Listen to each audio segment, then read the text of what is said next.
I think the greatest benefit about being involved in this is getting able to hang out with him. I mean, it's just amazing.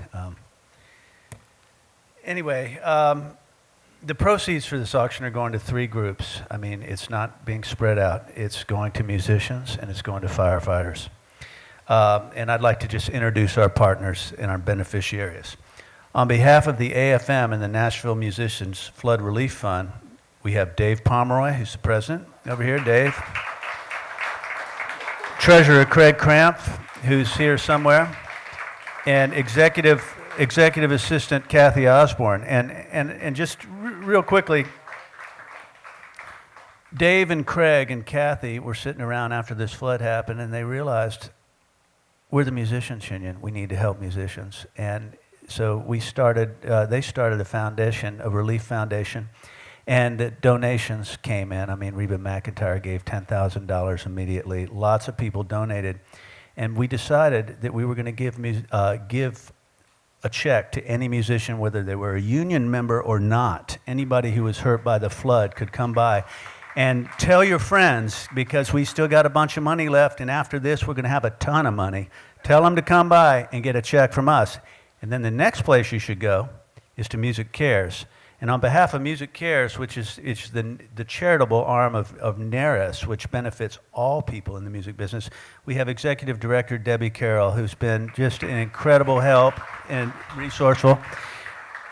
And I've heard they have even more money than we have that they can't give away. So anybody in the music business who needs help needs to go by Music Cares. And don't be shy, because this is what this money's for. You know, FEMA's not sitting there saying, if you're a steel guitar player, we're going to give you an extra $1,000.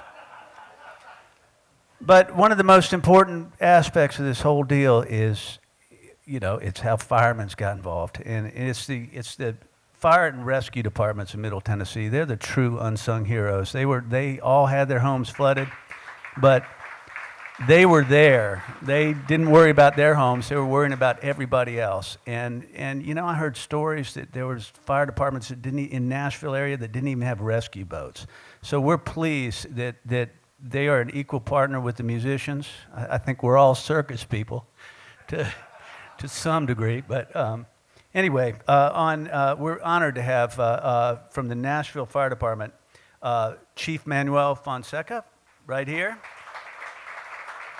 Deputy Chief Kim Lawson, I'm somewhere here, and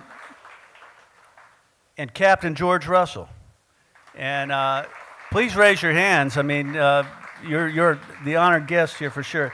And then from the Goodlettsville Fire Department, we have Chief Philip Gibson, who I haven't had the pleasure of meeting yet, and Captain Johnny Robertson, or Roberson probably. Never too good with mics. Now, I'd like to just take a little break here before I introduce our incredible team that made this thing happen, and introduce Janet Miller. She's the Chief of Economic Development and Marketing Officer for the Nashville Area Chamber of Commerce. And I just want to say, for once, we finally have a music council, and it has to do with her and Mr. Schultz over at the Chamber, and I'm so honored that she took time out of her schedule to come by and speak with us. Please give her a big hand.